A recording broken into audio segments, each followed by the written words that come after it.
Dylan is standing in front of a tiny bank with two people he met at a bar.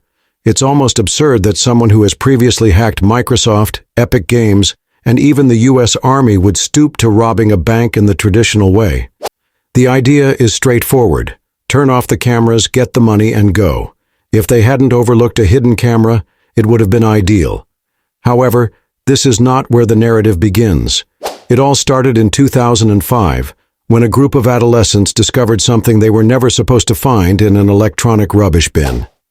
After the first Xbox was hacked multiple times, Microsoft had recently released the Xbox 360, which boasted top-of-the-line security. They were sure that this one would not be able to be broken. They were correct for 40 months, until a teenager called Rhodey found a development kit that had been buried in a pile of abandoned gadgets. To a casual observer, it could have seemed like junk, but to a hacker, it was like finding confidential government documents in the trash.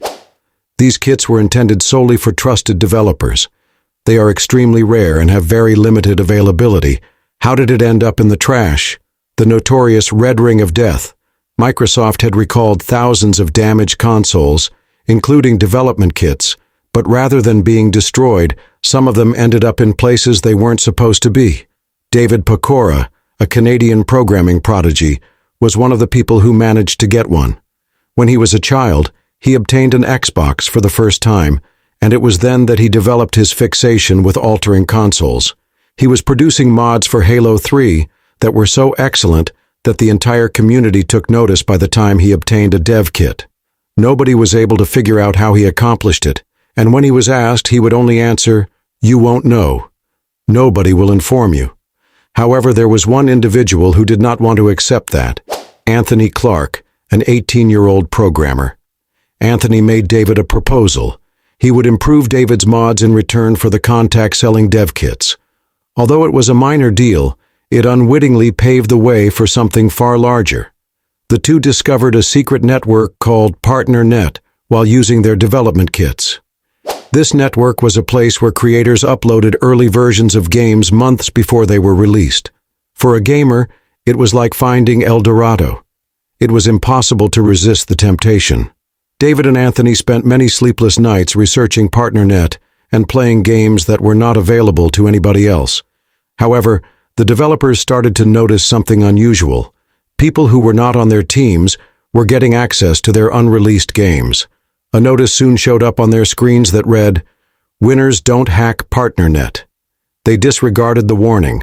Their group began to expand. Sanad, a 24-year-old technology enthusiast from New Jersey, was also present with David and Anthony. His bedroom resembled a hacker's laboratory, replete with oscilloscopes, soldering equipment, and circuits. Then, in 2009, the real change came in the form of an exploit called JTAG. This breakthrough made it possible to turn any standard Xbox 360 into a development kit. All of a sudden, modding was no longer limited to a small group of people. It became available to thousands of others. Microsoft was thrown into a panic as a deluge of hacked consoles hit the market. At the same time, David and Anthony recognized a chance. They developed cheat tools for Call of Duty, such as wall hacks and aimbots, and charged gamers by the hour to use them. Children formed a line to make payments using their parents' credit cards. The money came in through PayPal. Cease and desist letters were delivered by Activision, the corporation that created Call of Duty. David paid no attention to them. He thought to himself, "It's just video games. We're not breaking into servers and stealing information, you know." It would soon become painfully obvious how ironic that statement was. More people were recruited as a result of their achievement. A 16-year-old from Indiana went by the name Monkey when they joined. Nathan LaRue, another hacker, went under the name Anime Freak. Every new member contributed additional abilities and a greater desire to succeed. What began as a simple modification of a console had developed into something much more serious. Then, in 2011, Dylan Wheeler came into the scene. He was able to get a database full of login credentials while residing in Perth, Australia, at the age of barely 14. Included in the collection were emails from employees of Epic Games. He thought to himself, what if these employees use the same password for everything? He put the theory to the test and it was successful. One support staff member had made the oldest mistake in cybersecurity, using the same password for everything. Dylan was now able to access Epic's email servers. He discovered a paper with the title Passwords after looking more closely. The master credentials for the company were located within. They found something that made their hearts race, a pre-release version of Gears of War 3, a game worth millions of dollars, when they had full access.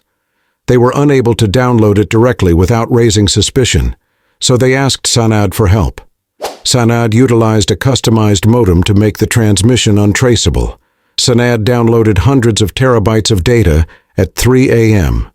He was too thrilled to sleep, so he burned the game onto Blu-ray discs and sent them to David in the mail, disguised as wedding videos. A few days later, Gears of War 3 was leaked on the internet. Epic Games was extremely angry and said that the leaked version could harm gaming systems. The message was plain, even though it was an empty threat. The FBI was now involved. One by one, the greatest names in gaming, including Microsoft, EA, and Activision, were being taken down by the organization. Dylan became careless and began spying on colleagues using their webcams and monitoring live meetings from his laptop in Australia. The power was intoxicating. In 2012, they made their most daring decision. David and Dylan discovered a folder that was protected by multiple layers of security when they were searching through Microsoft's servers. Inside were plans, source code, and hardware diagrams for the next Xbox, which was codenamed Durango. Before Microsoft had made an announcement about the Xbox One, they already knew all of its specifications. Nathan, who is the hardware expert for the group, acquired the parts that were needed online and put together a functional prototype. However, they did not have any games to test it with. What is the solution? Sell it. The FBI intercepted a box that was supposed to be delivered to a customer from the Seychelles who had offered hundreds of dollars for it. Dylan, furious that no one thought he owned an Xbox One, made a deadly blunder. He put images of it on eBay. The auction was closed by Microsoft. One night, while he was drunk, he even called Epic Games to admit that he had hacked them. He asked for a poster as a gift. To our surprise, they sent him one. At the same time, an undercover informant had been with them the entire time. Justin May, who claimed to be a friend, was actually working with the FBI behind the scenes. In 2013, the government took action. While David was on a trip with his father, he was apprehended at the border. Austin Alcala, Nathan, and Sanad were all brought in. Dylan, who is facing 22 federal counts, fled to the Czech Republic, where he cannot be extradited.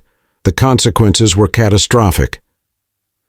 David was sentenced to 18 months in prison, making him the first foreign hacker ever to be convicted in the United States. Sanad became addicted to drugs. Anthony, who had gained millions by taking advantage of FIFA's in-game cash system, did not believe that he had done anything wrong. However, when federal officials searched his home, they discovered $440,000 in cash. The night before he was sentenced, he died from a deadly combination of painkillers and alcohol. Nathan, who is now Holly, attempted to flee to Canada, but the authorities apprehended her at the border. Later on, she died in a motel under circumstances that were not clear. Dylan appeared to have turned his life around by launching a cybersecurity company in England, but he disappeared from the public spotlight in 2020. He was sentenced to 10 years in prison after being found robbing a bank in Poland several months later. Their legacy is not straightforward. They revealed weaknesses in some of the largest corporations in the world, compelling businesses to reconsider their security measures. However, the price was steep. Futures that were lost, lives that were shattered, and the constant reminder of how fast youthful foolishness can turn into something much worse. For some, they are legendary figures, a warning for others. Thanks for watching. Don't forget to like and subscribe to our YouTube channel.